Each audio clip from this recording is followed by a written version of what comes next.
Fala pessoal, tudo bem? Estamos começando aqui o primeiro episódio dessa temporada do Contador Full Podcast. O podcast que é para você, contador, contadora, que esteja iniciando ou já seja um contador experiente na profissão. Aqui nós vamos trazer sempre convidados com muita experiência na área corporativa, para trazer insights, ideias nesse bate-papo descontraído sobre contabilidade, governança e gestão de empresas. Hoje nós vamos falar aqui sobre os desafios da carreira de um profissional de contabilidade e também um pouquinho sobre o CPC 06. E para falar sobre isso, eu orgulhosamente tenho aqui recebê-lo, Augusto Andrade. Seja bem-vindo, Augusto. Eu que agradeço. Muito obrigado obrigado. pelo convite. Obrigado por aceitar o convite de estar aqui. O Augusto é um amigo de longa data, né? E falar um pouquinho aqui sobre o Augusto. Augusto é contador, hoje ocupa a cadeira de CFO em uma das maiores empresas do Brasil, no ramo de transporte. Augusto, fica à vontade, se apresenta, que você vai falar melhor de você do que eu mesmo. Obrigado, Thiago. Obrigado novamente pelo convite. É um prazer estar aqui, falar com você depois de tantos anos, né? Que a gente não se vê presencialmente, só por telefone. Bom, hoje eu ocupo a cadeira de CFO na Kombi Transamazônia, uma das principais empresas de logística do país, com know-how forte no transporte fluvial na região amazônica. Sou um contador, também tenho MBA em contabilidade com ênfase em IFRS pela USP Fundace. Estou na cadeira de CFO na Combitrans e também no conselho de administração da MC Group, que é a holding que a Combitrans faz parte. Muito bom. Então, um vasto currículo e eu tenho o prazer de ser amigo desse cara. Bom, vamos lá, Augusto. Para a gente começar a falar sobre carreira, sobre a profissão de contador, fala um pouco aí para a gente, de onde surgiu a contabilidade? Como que você pensou e falou, cara, eu vou iniciar e fazer essa faculdade de contabilidade? Teve algum insight, alguém que deu essa dica para você? Meu primeiro contato, eu estudei o ensino médio em ETEC, né? Então, a gente tinha a possibilidade de fazer cursos técnicos e, na época, eu optei por fazer um curso técnico de administração junto ao ensino médio. E, com isso, eu tive meu primeiro contato com a contabilidade em si. Sempre gostei de matemática, de números. E, durante esse curso técnico, a gente, em administração, tem essa possibilidade de conhecer várias vertentes, né? E uma delas que mais me chamou a atenção foi a contabilidade, sem dúvida nenhuma, qual eu optei a estudar. E aí, com isso, foi uma decisão de fazer a graduação de Ciências Contábeis e que foi, eu acho que o principal acerto da minha carreira, optar por cursar uma graduação daquilo que eu tinha prazer em estudar e, com certeza, em trabalhar também. Muito legal. Agora, depois que você começou a estudar e você entrou na área contábil, era bem aquilo que você esperava ou os desafios eram muito maiores? Não, acho que muito maiores, né? A gente, pelo menos na minha visão, durante o início da graduação, eu esperava muito contato com números, mas eu não sabia principalmente dos aspectos jurídicos, legais da profissão. É algo que me surpreendeu durante a graduação, por mais que a gente sabe desse lado da contabilidade muito voltado para o fisco, né? Mas eu não esperava tantas matérias de direito na contabilidade. Mas foi algo que teve o lado positivo de surpreender também, que é como você pode interpretar uma empresa através das demonstrações contábeis. É algo que eu não esperava obter tanto conhecimento e eu achei sensacional, assim. Aí que eu tive a certeza que eu estava no caminho certo. Muito bom.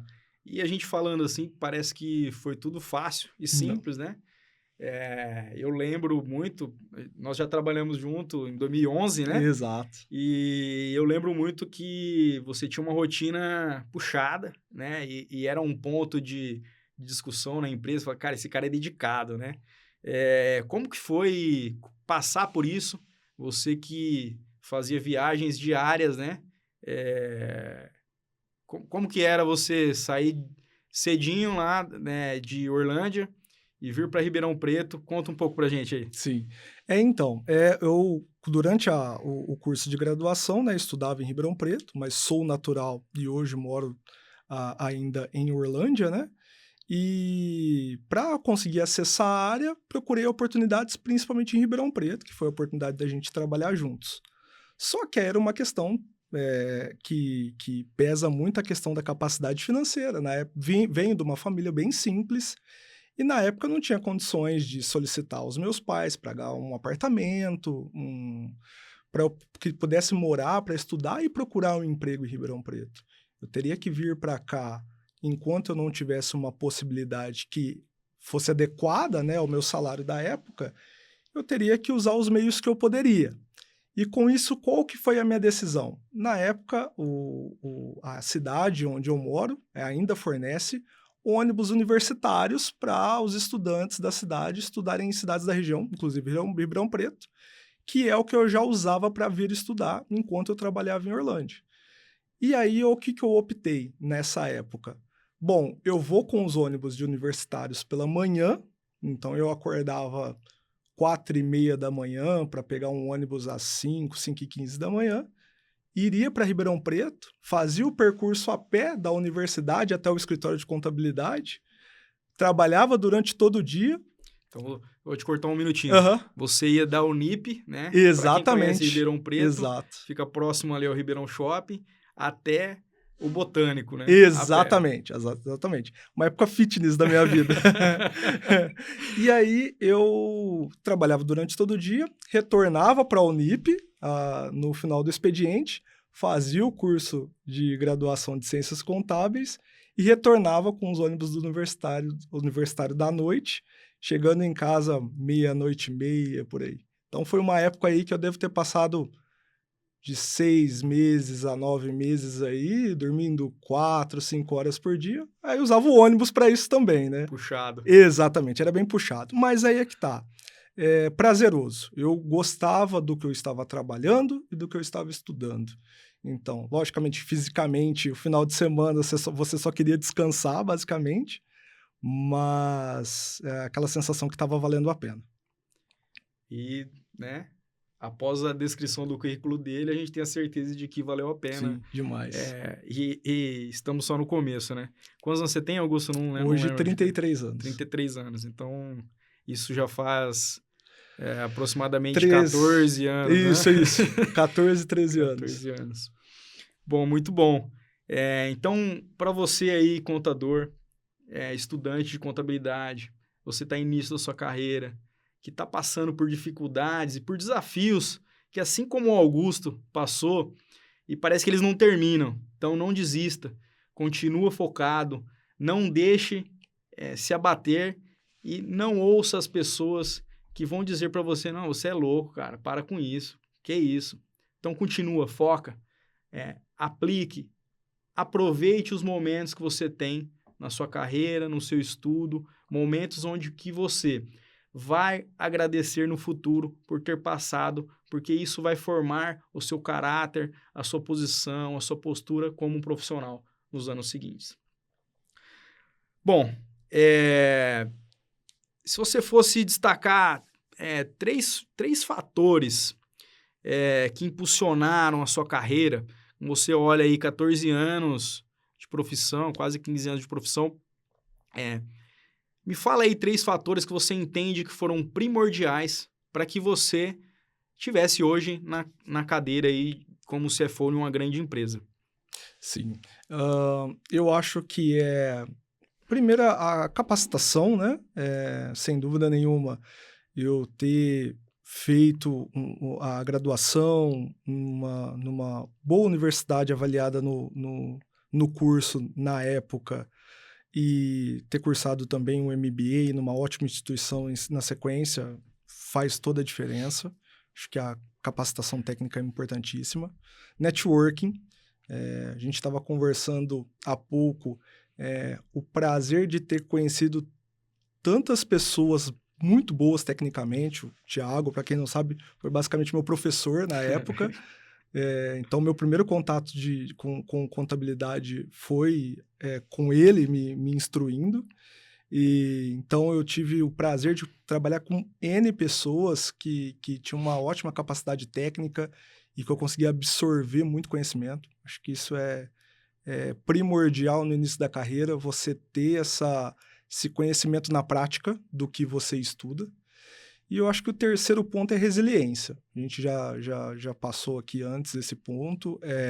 Nem tudo dá certo, nem tudo acontece das maneiras que você planeja.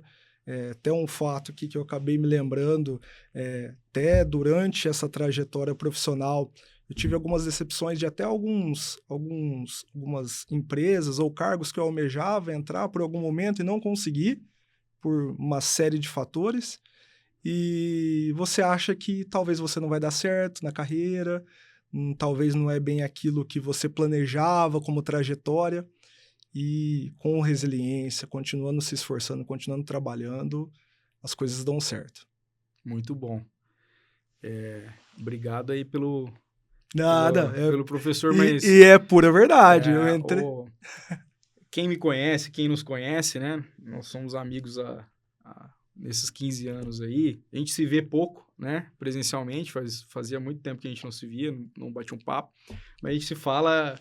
periodicamente aí por WhatsApp, telefone, etc. E o Augusto, como ele fez uma gentileza aqui de falar sobre mim, eu vou falar que ele também foi uma das pessoas que fizeram com que eu me tornasse o profissional que eu sou hoje. Imagina, eu tinha acabado de ser promovido como analista contábil, tinha 2 anos de profissão, e aí chega um cara que era ganancioso por conhecimento, por estudo, e que... Na hora que eu vi aquele cara trabalhando, eu falei, cara, eu preciso estudar mais. Então, você também foi muito importante nesses primeiros anos da minha carreira, porque você me obrigou a estudar mais. Então, se eu fosse chegar numa zona de conforto, apareceu o Augusto e falou, agora complicou que esse cara aqui, esse cara aqui é fera. Então, obrigado pelo elogio. Augusto, e aí você seguiu na carreira aí começou como assistente, analista, foi se especializando, você saiu dessa empresa onde a gente trabalhou junto, foi trabalhar numa outra grande empresa, na área de contabilidade também, depois migrou para a área de controladoria, certo? Exato. Como foi essa mudança e o que te atraiu nessa mudança? Porque nós temos hoje diversos amigos e conhecidos contadores e que começam e que terminam a carreira na área contábil como excelentes contadores, empreendendo ou não, mas você fez uma escolha de dar um passinho para a área financeira ali quando você foi para a área de controladoria. Conta pra gente como foi isso e como que foi essa decisão. Foi sem querer, aconteceu ou você foi planejado? Foi de maneira natural, né? Logicamente, eu tinha curiosidade de entender alguns aspectos, além da contabilidade fiscal, que é o que a gente mais exercia, né? Que era conhecer o que iria um pouco além disso, principalmente quando você trabalha com contabilidades internas das empresas, né? De média e grande porte. Então, no caso, eu optei por conhecer como seria a estrutura contábil e fiscal de uma empresa de grande porte na época, que foi quando eu saí da empresa que trabalhávamos juntos. E, na sequência, surgiu essa oportunidade na empresa que eu estou hoje, como CFO, de adentrar na área de controladoria, que me chamou muita atenção durante a entrevista dos aspectos que foram passados, que além de, logicamente, avaliar as demonstrações financeiras, fazer com que elas estejam compatíveis com as normas do mercado, você deveria ir um pouco além nas questões das análises, para elas serem instrumentos de informação para a tomada de decisão da gestão da companhia. Me chamou muita atenção isso. E aí eu resolvi adentrar na área de controladoria, que é aí que eu fui cada vez mais me aproximando da área financeira, né? Entre vários aspectos aí que contemplam um relatório gerencial para tomada de decisão de uma grande companhia, muitos dos fatores são financeiros, principalmente relacionados à gestão dos recursos, né? Que uma Perfeito. empresa independente, se ela está gerando lucro ou prejuízo, você depende de uma gestão de recursos para que ela continue em pleno funcionamento, ou que ela volte a retomar as suas operações normais. E com isso, eu fui de maneira natural adentrando nesse assunto. E aí, logicamente, isso vai casando com as oportunidades que aparecem, que foi uma empresa em crescimento que eu entrei e que, naturalmente, eu fui cumprindo etapas de crescimento, cobrindo necessidades que a empresa tinha. E uma delas foi a área financeira. Muito bom. Conta aqui para nós, estamos ouvindo, como que é a rotina do dia a dia. Porque assim, quando a gente fala que há 14 anos, Sim. a gente estava 15 anos começando a carreira e etc, né? Existem hoje pessoas começando a carreira. Sim. E que, assim como nós almejamos estar hoje aqui, né, nessas posições de empresário, de CFO, nós também imaginávamos isso, né? E quando a gente está começando, parece muito distante, né? Parece, putz, isso tá muito difícil, a gente tá longe da gente chegar lá. Só que hoje tem pessoas aqui que vão nos assistir, vão nos ouvir, e que almejam estar na cadeira que você está hoje. Como que é essa rotina de CFO? Só manda? Como que é? Não. Eu falo que a questão pessoas, gestão de pessoas logicamente, se você já viveu muito isso, é um dos fatores principais num cargo de liderança, independente se é um CFO ou qualquer outro cargo de gestão. Então, assim, dia a dia, gestão de pessoas é algo que toma bastante tempo. Isso é inevitável. E é o que a gente vem tentando aprender ao longo do tempo, porque a questão da maturidade auxilia muito nisso. Logicamente que a gente se capacita, a gente encontra caminhos de motivar e liderar as equipes, mas gestão de pessoas é algo que a gente utiliza aí no dia a dia. Uma maneira mais técnica, gestão de recursos eu acho que é o principal, alinhado ao planejamento estratégico da empresa. Então, logicamente, hoje a gente tem uma equipe grande que cuida do gerenciamento de contas a pagar, contas a receber, captações e aplicações de recursos dentro da empresa. O importante disso estar alinhado hoje na rotina do CFO é o que está alinhado ao planejamento estratégico da companhia, tentando usufruir dos melhores instrumentos do mercado. Então, logicamente, hoje eu trabalho numa companhia como CFO, que na parte financeira tem um perfil conservador. Então, a gente utiliza de alguns mecanismos do mercado para poder aplicar os recursos de uma maneira conservadora, mas que aumente a rentabilidade do caixa da empresa. E, automaticamente, é uma empresa em crescimento. A gente tem muitos investimentos sendo feitos e a gente tenta usufruir das linhas de mercado subsidiadas, principalmente que a gente está na região amazônica, fazendo captações de recursos a longo prazo, estruturando a empresa, para que ela tenha um crescimento orgânico e que o resultado financeiro não seja um impeditivo, ou que ele represente o mínimo de impacto possível na geração de resultado da empresa. Então, hoje seria da parte do CFO os principais aspectos, essa gestão de recursos alinhado com o planejamento estratégico e a gestão de pessoas, que é o mais desafiador, por incrível que pareça. Muito bom. Hoje, hierarquia na cadeira de CFO, quais áreas estão sob sua gestão? Hoje, da parte administrativa, são basicamente todas, né? Então, a gente chama o escritório aqui de Orlândia, né, de back-office. Então, a gente tem jurídico, recursos humanos, financeiro, controladoria, contabilidade, tecnologia da informação. Então, todas essas áreas, logicamente, com os seus supervisores, coordenadores pertinentes, mas hoje todos estariam abaixo aí da cadeira do CFO. Muito bom, parabéns. Obrigado. E a Combitrans, explica um pouquinho para o pessoal o que é exatamente... Você falou um pouquinho, estamos na Amazonas, estamos em Orlândia, Exato. então só para dar claro para o pessoal que tá nos assistindo, qual é o business da Combitrans? Sim, que é algo que eu falo que é até engraçado, que foi o primeiro impacto que eu tive quando eu descobri que tinha uma empresa dessa com back-office em Orlândia, interior de São Paulo. A Combitrans é uma empresa de logística nacional, o know-how dela é o transporte fluvial e rodoviário. Ela hoje tem a matriz em Manaus, no Amazonas. Hoje ela é uma das principais empresas que integram a Zona Franca ao resto do país, levando tantas as mercadorias produzidas na Zona Franca de Manaus.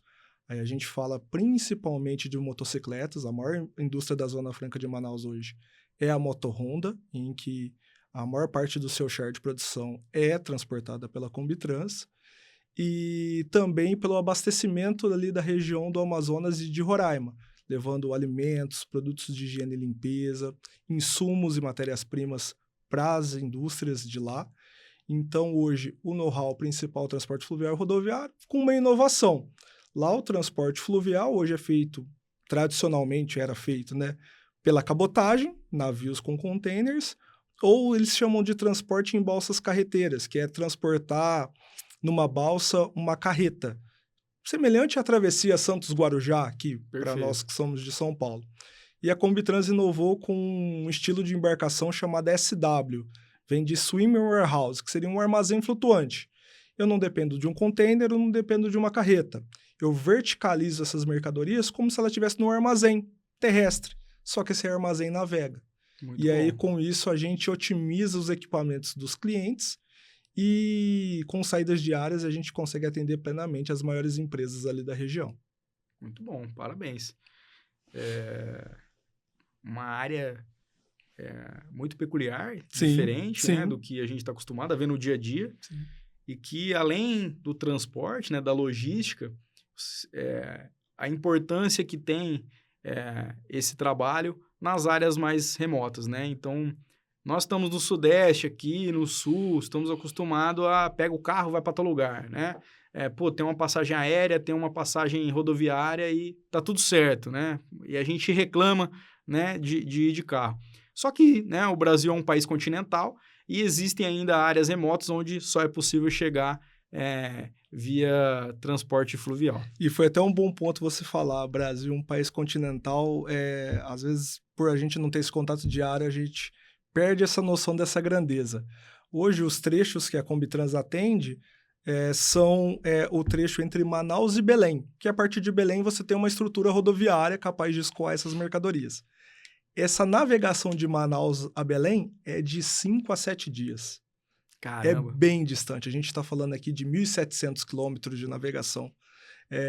Então, assim, aí você tem noção do quanto o país é grande e, logicamente, tem muita infraestrutura e muitos caminhos ainda a serem desenvolvidos, que é o que a gente está tentando ajudar também. Muito bom. Augusto, quais foram os desafios que você encontrou? Desafios aí técnicos, desafios de postura, de como você teve que mudar o olhar sobre as análises, sobre os números. Conta aí se você tiver algum desafio que você guarda para a carreira, o que você teve de maior desafio pensando nessa evolução, nesse crescimento de carreira? A questão de desafio foi tentar compreender tecnicamente as áreas que eu não tinha afinidade. Que aí, nessa gestão de pessoas, um modelo que eu sempre tento usar de trabalho como gestão é ter conhecimento do conteúdo, dos problemas, para poder auxiliar as equipes e ter esse debate, ganhar a confiança das equipes, né? Então, eu ter que compreender recursos humanos, a área jurídica, logicamente, contabilidade fiscal já tinha uma afinidade, mas muitos aspectos da controladoria que para mim eram novidade, tecnologia da informação, são todas áreas que você precisa ter um conhecimento básico para que você consiga entrar junto com as equipes nos problemas, debater, poder cobrar as demandas que são exigidas das equipes para impulsionar a empresa. Então, de desafio é ter esse conhecimento macro. Do negócio em si, eu acho que a área de contabilidade e, por consequência, a controladoria auxilia demais qualquer profissional que queira conhecer uma empresa. Eu acho que é uma das áreas que dá mais oportunidade de você conhecer o macro do negócio sem necessariamente estar numa cadeira de gestão. Então, eu acho que um dos méritos que tem a área de contabilidade é esse. mas na hora de gerir você precisa ter um conhecimento no mínimo básico das outras áreas e isso foi um desafio. Eu aprendo diariamente vários aspectos de áreas que não era meu foco profissional no início, mas hoje que é exigido da minha parte. Então, a mudança de comportamento, de postura, principalmente no quesito deixar de ser o contador técnico e FRS, né? Exatamente. Normas contábeis, o balanço tá fechado, tá ok, aplicou a norma, não aplicou a norma, o imposto tá X, e aí você se deparou que lá na controladoria, né, iniciando aí na área financeira, você falou, cara, não, peraí, por que que o custo é esse? Por que que o processo X no departamento logístico, no departamento de almoxarifado, lá no estoque, e como isso era vivenciado, como isso era aplicado, e aí você tem que ter gestão de pessoas para que você, como você mesmo mencionou, ganhar a confiança, né? Ser o líder é muito mais do que ser o chefe, né? Ser o chefe é só mandar. Exatamente. E aí, se a pessoa quiser fazer, ela vai fazer, se não. Agora, ser o líder e ter pessoas capacitadas em cada departamento, eu acho que isso é primordial e ajuda muito na liderança para que você entregue um trabalho com qualidade. Muito bom. Isso aí. Muitos anos de profissão, Sim. Vários desafios.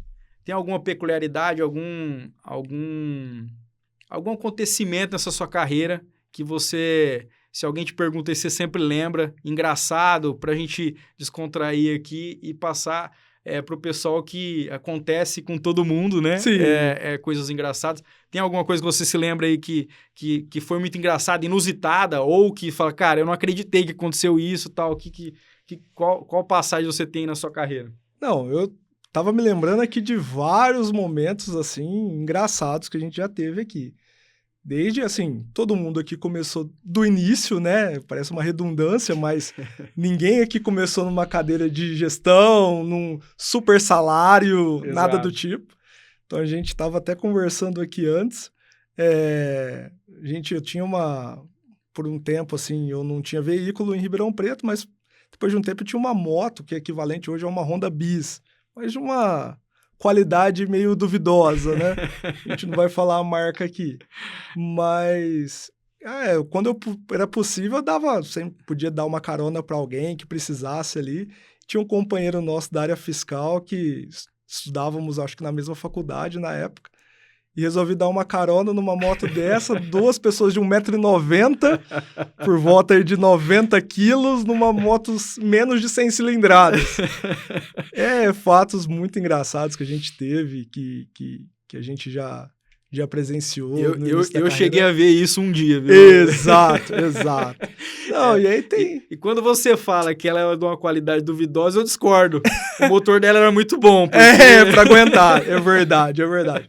Mas, fora isso, teve outros momentos, assim, engraçados, seja ali de discussão no trabalho, seja de fatores externos, aí você tomou uma chuva um dia, você tava a pé, você teve que trabalhar meio molhado no ar-condicionado, não era luxo, o início da carreira não tem luxo, é muito mais trabalho e esforço do que... dedicação. Exatamente, do que qualquer outro detalhe aí que o pessoal vê a gente hoje de camisa social, paletó, relógio, arrumadinho, agora... mas agora tá muito mais fácil. Né? Exato. Fácil na parte de você tá bem aparentado, porque ainda os problemas mudam. Os problemas mudam, mas logicamente, igual eu sempre falo, é prazeroso estar na área. Você até citou no tópico anterior sobre os problemas que mudaram, mas às vezes a gente sente falta de uma discussão contábil puramente, né? Como é que contabiliza isso? Não, a norma aplica assim, aplica de outro jeito. Como é que esse cálculo funciona? Trabalhar com SPED, com uma obrigação acessória, são pontos prazerosos assim da trajetória. Você saiu da contabilidade em si, de aplicá-la, né? Sim. Continua sendo sob sua gestão, você saiu da contabilidade, mas a contabilidade não sai de você, né? Então, você vai sempre ter isso no sangue. Um dos poucos problemas que chegam na minha sala e eu adoro ajudar. Esse eu faço questão de participar, porque é quando a gente volta no início aí da trajetória que Muito ensinou bom. demais, né? Legal. Bom, eu vou te dar aqui uma lembrança. Opa! Isso aqui, caneca do podcast Bom, muito Contador Full, obrigado, muito obrigado. pela sua participação.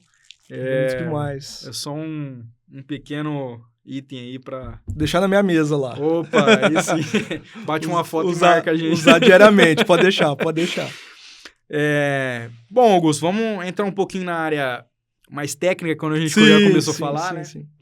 E a gente em discussão aqui sobre qual tema falar, o que nós vamos dedicar aí para trazer de conteúdo mais técnico para o pessoal. E a gente chegou na discussão aí sobre o CPC 06. Sim. Né? A gente teve uma mudança mais recente na revisão 2, o CPC 06, onde trouxe impactos, né, claro, para aquelas empresas que utilizam o CPC Full, né, e não o CPC PME. Certo. E uma das mudanças são é a forma de registro, né, para o arrendatário, onde ele deixa de lançar lá mês a mês aquele arrendamento, aquele aluguel, e passa a reconhecer o ativo de direito de uso, né, em contrapartida do passivo. E você tem algum caso de aplicação, como você falou aí, das embarcações, então pode ser que você tenha embarcações lá com arrendamento.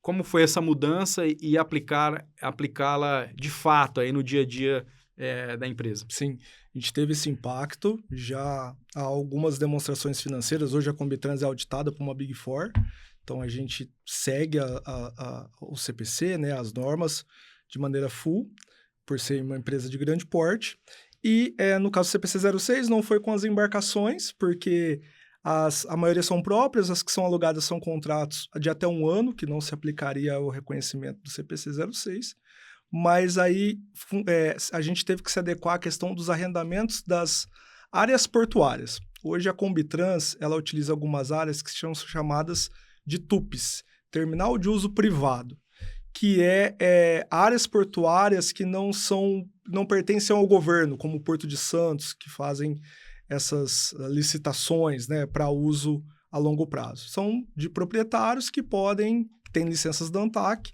e podem locar essas áreas para empresas de navegação, que é o caso da Combitrans. Então, a gente teve essa adequação, foi um momento de muita discussão, porque nas etapas do reconhecimento, há alguns pontos que a gente não concordava, por exemplo, alguns dos critérios era o pleno uso da instalação ao seu critério, né, o critério da empresa, que como a gente segue algumas normas da ANTAQ e a ANTAQ licencia para a proprietária da TUP, né, não é bem um poder de uso total, mas foi entendido que sim, era aplicável à Combitrans.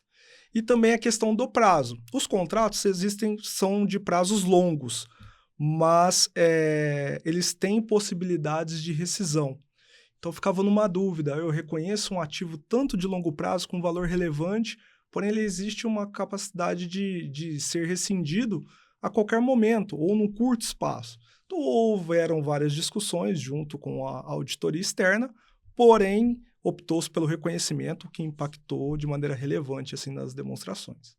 Muito bom. Você tocou num ponto interessante, que mesmo quem está aplicando o CPC 06, ele diz que se você tiver um arrendamento, né, para o arrendatário, um arrendamento de curto prazo, você pode deixar de reconhecê-lo. Exato. Então, isso é um fator importante para o contador que está lá nos assistindo entender. E aí, quando você fala que houve muita discussão, muito debate nisso, foi com a auditoria. Exato. Auditoria, equipe interna de contabilidade, auditoria, até se chegar no entendimento. Então, isso é comum, né? Sim. Principalmente numa mudança de norma contábil, mas isso não só na mudança, mas ele tem que acontecer na área contábil diariamente, né? No reconhecimento, no registro e na forma com que ele impacta no balanço, nas demonstrações financeiras da empresa.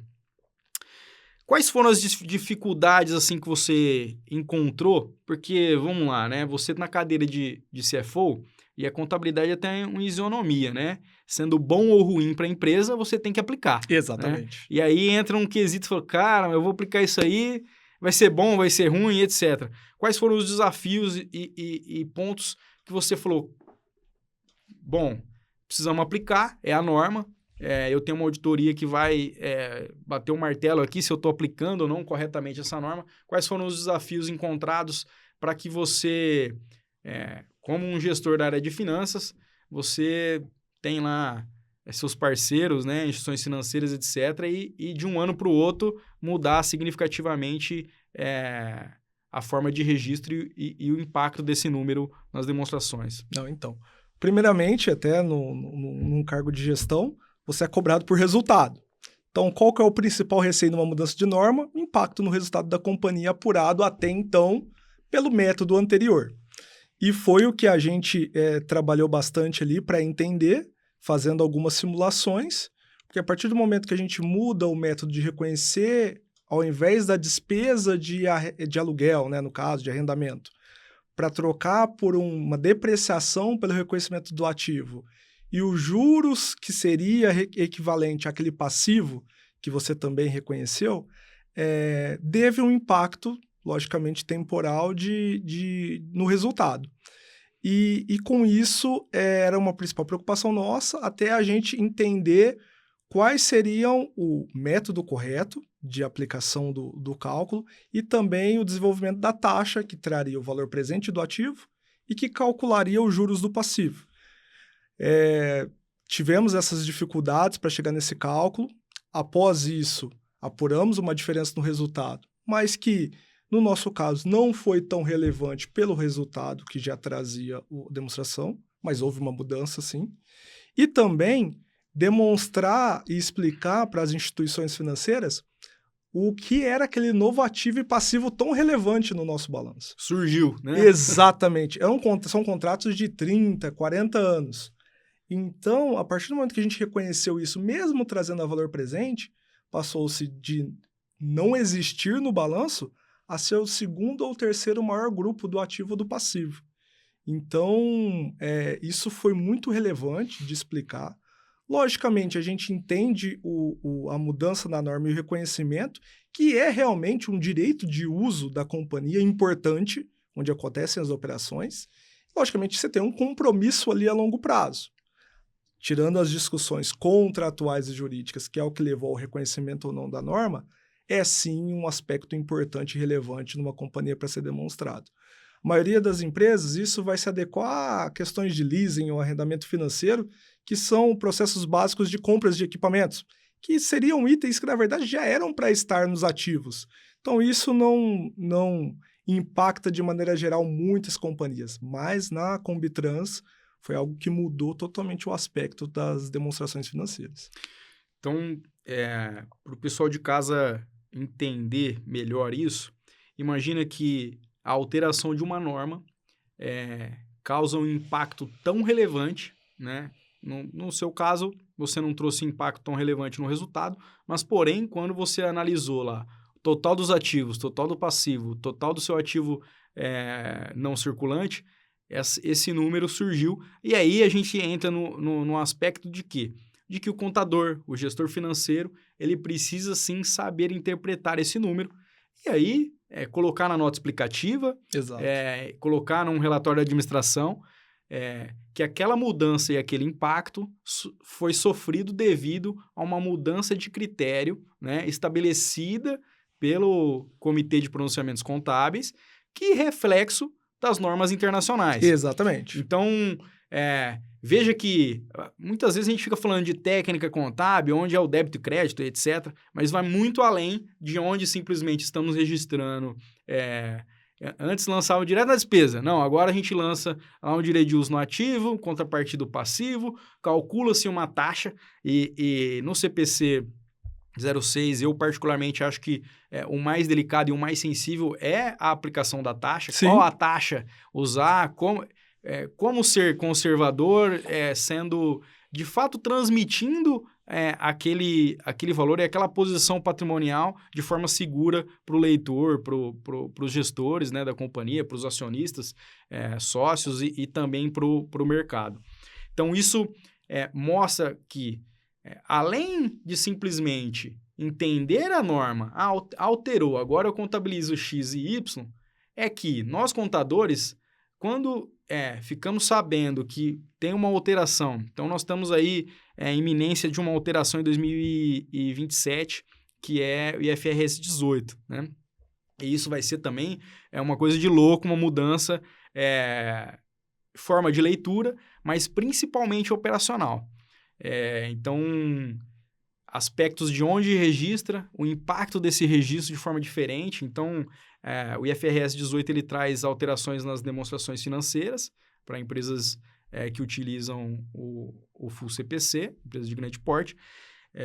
Então, essa mudança ela tem que ser analisada muito antes de ter que aplicá-la, porque a empresa precisa se preparar para que esse reflexo já esteja alinhado ao mercado. Então, lá na demonstração, na auditada, quando vai mudar uma norma, a gente faz uma nota explicativa lá falando sobre os registros, novas normas, né, impactos, etc. E às vezes não é nem agora. Olha, já entrou em vigor esse aqui que só vai aplicar no que vem, então isso terá impacto X. Então, é muito importante a leitura e a interpretação desse número, que é aquilo que a gente brinca, né? Eu já falei muito sobre isso, onde o contador vai acabar. O contador que registra, ele deixa, né? As tecnologias vão tomar espaço desse contador que é o débito e crédito, que é o emissor de nota, etc. Já acontece isso no dia a dia. Mas o contador analítico, o gestor que olha o número, que ele tem que ler o CPC. Se não ler o CPC, a norma não tem jeito, você tem que ler. E não adianta você dar um Google... CPC, alteração da norma do CPC 06. Ele vai te trazer o que você perguntou. Não adianta você abrir o PDF da norma e buscar lá. Como aplica isso? Porque o contexto geral pode modificar isso. Sim. Né? E pode ter contextos em que uma empresa ela deve ser aplicada e outra não. Exato. Inclusive empresas do mesmo ramo, da mesma atividade, por cláusulas contratuais. Exatamente. Então, é muito bom esse tema e um impacto relevante nos números. Então, quando a gente vai para o processo de causa, né? Os reflexos e etc. Mas onde a gente demonstra, né? Claro, para os terceiros, para os acionistas, não tem jeito, a aplicabilidade é essa. Sendo bom ou ruim para a empresa, isso aqui é o que tem que ser aplicado. Eu tenho uma particularidade sobre o CPC 06 e que eu vejo poucas pessoas falando, que assim, o mercado utiliza, né, e pode ser que há 2 ou 3 anos atrás era muito aplicado. Quanto vale uma empresa? Múltiplo de EBITDA. Múltiplos de EBITDA, 5, 10 do EBITDA. E olha só, a mudança do CPC 06 fez com que o EBITDA fosse impactado de forma significativa. Sim. Porque antes a gente tratava, né? O arrendamento ainda estava... Como uma despesa operacional, né? No nosso caso. Perfeito. Como um aluguel, né? E agora a gente não registra mais aluguel. Uhum. Nós registramos uma amortização, uma depreciação do direito de uso e juros. Então, o EBITDA... Né? Ambos são excluídos, né, do cálculo do EBITDA. Exatamente. Então, aí a importância de mais uma vez, a análise. Exato. Então, quando você, contador, for olhar uma demonstração, deixa eu olhar o EBITDA, etc, etc. Veja que se você pegar um número antes da aplicabilidade da mesma empresa do CPC 06 e após o CPC 06, esse EBITDA está totalmente diferente. Sim. E aí, claro, né? Aí nós vamos entrar em... Nossa, Thiago, mas é só fazer um EBITDA ajustado, etc. O EBITDA ajustado é aquilo que a companhia entender seu ajuste, etc., desde que ela não infrinja nenhuma norma, né? Etc. É um EBITDA gerencial, né? Isso. Onde ela pode ir lá fazer o reflexo ou não, excluir o reflexo do ajuste por um EBITDA padrão. Mas, se nós estivermos fazendo uma due diligence de uma empresa e não repassar isso para um futuro investidor, para uma possível venda, um M&A de uma empresa, nós estamos passando um número que, né, se você olhar antes da norma, é um valor, um EBITDA, pós-norma, outro valor, outro EBITDA. Então, mais uma vez, o reflexo e o impacto de simplesmente uma norma, onde quando sai a norma, fala, nossa, por que o pessoal inventou de mudar isso, né? Então, tem muitos entraves e muitas mudanças de reflexo sobre resultados de diversas análises. O EBIT dele não é contábil, né? Sim. Mas é muito usado por contadores, por pessoas de controladoria para avaliar resultado e números da companhia. Internamente, a gente optou por ainda usar o método anterior. Então, o cálculo de relatórios gerenciais de EBITDA e valuation da companhia hoje internamente, hoje a gente utiliza ainda o método de reconhecer, né, esse arrendamento como uma despesa operacional. Para esses indicadores internos, vamos dizer assim, de gestão e também de debate ali da questão de evolução financeira da empresa. Mas a gente entende que impacta diretamente e é muito importante esse ponto. Deve comparar com os mesmos métodos contábeis de reconhecimento, não com essas mudanças no meio do caminho. Excelente. A gente falou um pouquinho da taxa, que para mim é um ponto sensível na norma. Como foi essa aplicabilidade da taxa, essa discussão? Porque quando a gente senta na mesa, o contador, o gestor financeiro, o auditor e fala, não, cara, a taxa tem que ser essa, e aí o auditor fala, não é bem assim, ó, tem que ser essa. E aí tem sempre ali, de uma forma clara, né, educada e tudo certo, mas tem sempre um ponto, não concordo nisso, não concordo aquilo, e chegar no número de taxa que vai refletir tanto no resultado. Como foi essa discussão da taxa e acredito eu que esteja sendo aplicado aquilo que você tem de taxa no mercado, é isso? Exatamente. Foi definido como método, né, o ideal, algo que a gente já aplica nas questões de captação de recursos. Aí o que a gente foi debater foi o quê? Eu tenho várias linhas de recursos que são captadas, desde capital de giro, um crédito emergencial, um crédito estruturado, e para um caso desse, que a gente está falando aqui de um arrendamento de áreas portuárias, são créditos estruturados de longo prazo de ativos de valores muito alto. Então, qual que foi o método utilizado?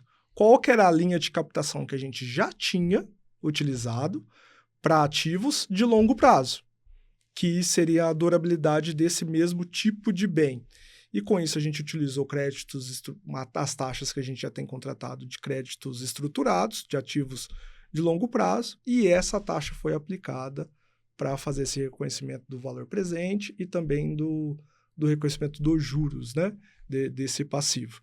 Até por isso, como a gente está numa área incentivada, na área da Amazônia, esses créditos, alguns dos créditos que possuímos são incentivados, a taxa foi uma taxa reduzida comparada com uma Selic atual, por exemplo, mas, e com isso também, reduziu esse impacto na variação do resultado. Conforme aumenta a taxa e você está reconhecendo esse CPC 06 no início do arrendamento desses ativos, esse impacto no resultado tende a ser maior, porque o reconhecimento da dívida e dos juros são maiores do que somado com a parcela do arrendamento. Então, com essa definição da taxa de um crédito subsidiado, baseado no que a gente utilizaria para comprar o ativo, perfeito, seria a comparação, aí com isso esse impacto foi minimizado, mas ainda gerou um impacto na DRE. Muito bom. Bom, a gente está se aproximando aqui do fim do nosso podcast. Eu queria só deixar claro que o CPC 06 ele é aplicado para as empresas de médio e grande porte ou aquelas de pequeno porte que utilizam, né, do CPC completo. Então, aquela empresa que utiliza o CPC PME, ela não teve nenhum reflexo, nenhum impacto na forma de registro, né, da forma que se registrava o antigo arrendamento. Então, continua se registrando da mesma forma. Então, o CPC PME já está um pouco defasado quando a gente olha para o CPC completo e provavelmente a gente deve ter nos próximos anos aí uma atualização dele. Augusto, quando a gente olha as mudanças, etc., como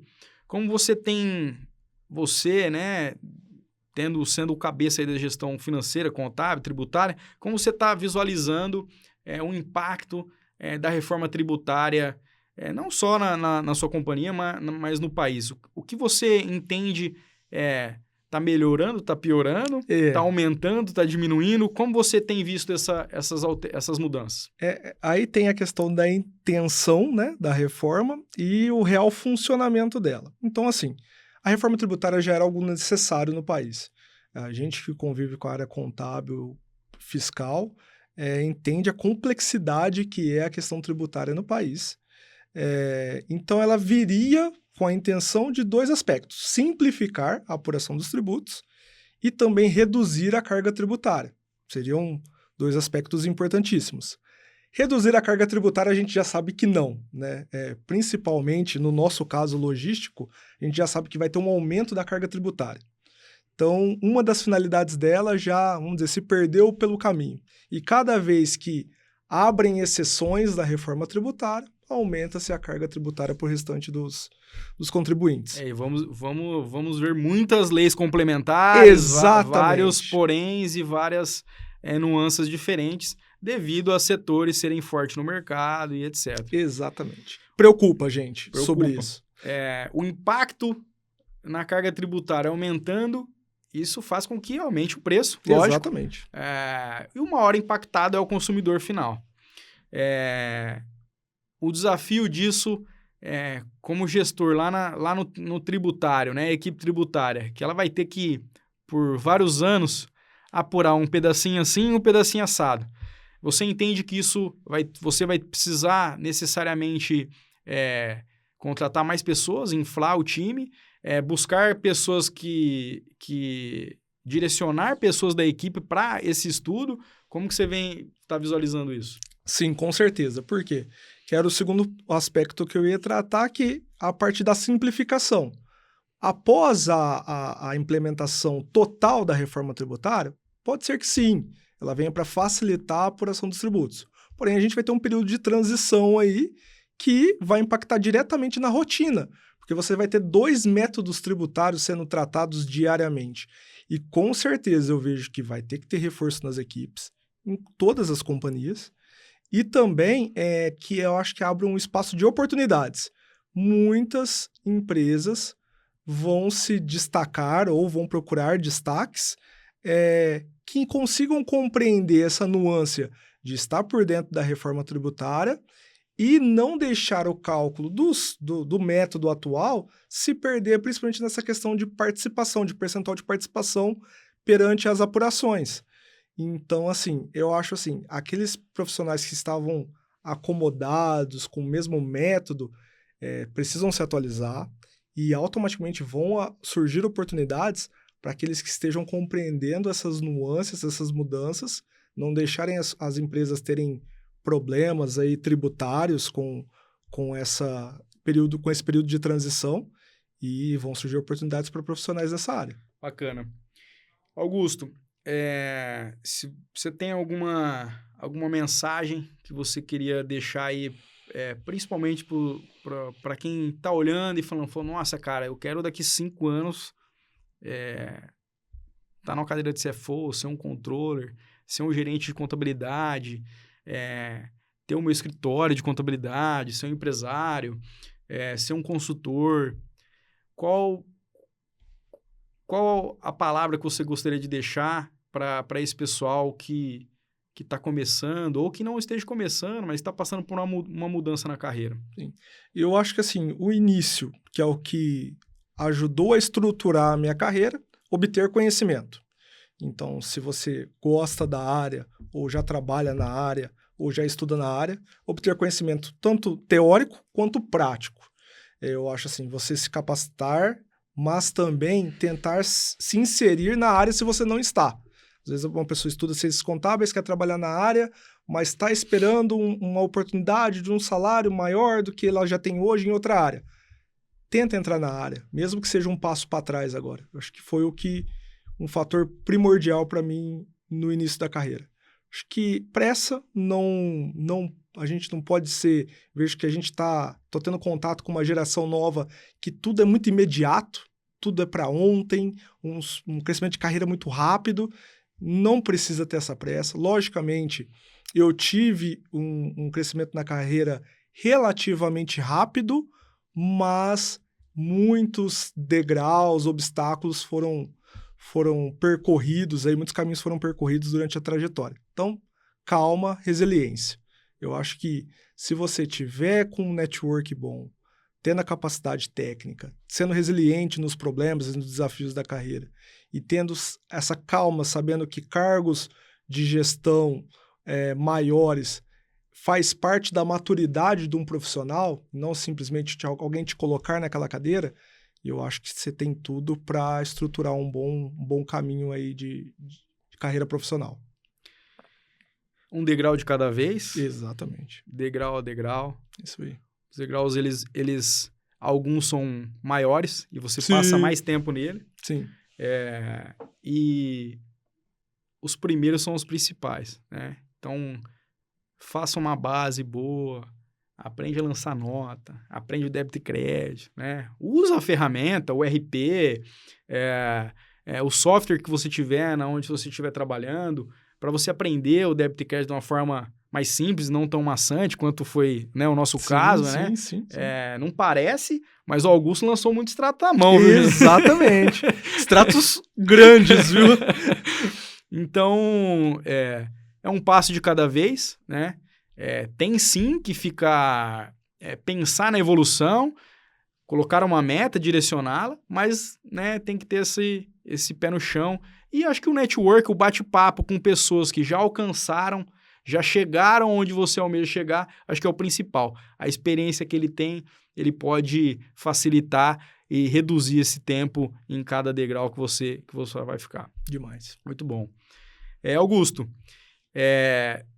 pessoal que quiser te encontrar, te mandar uma mensagem, falar com você sobre algum assunto que a gente bateu um papo aqui, tirar uma dúvida, onde que o pessoal te encontra, rede social, se você quiser falar pro pessoal, onde o pessoal te acha, Sim. Instagram, LinkedIn? LinkedIn, Augusto Gonçalves Andrade, o pessoal vai conseguir me identificar lá como CFO da Combitrans, também no Instagram, @augusto.andrade17, podem me chamar nos dois, me adicionar, um prazer, não fico selecionando contatos não, eu acho que assim, sempre a gente aprende com qualquer pessoa, de qualquer área, então a gente está aberto a um bate-papo, a trocar conhecimento, com certeza. Muito bom, Augusto, muito obrigado. Eu que agradeço. Pela sua participação, e eu acho que foi muito rico aqui o nosso bate-papo, prazer em revê-lo de novo. Isso aí.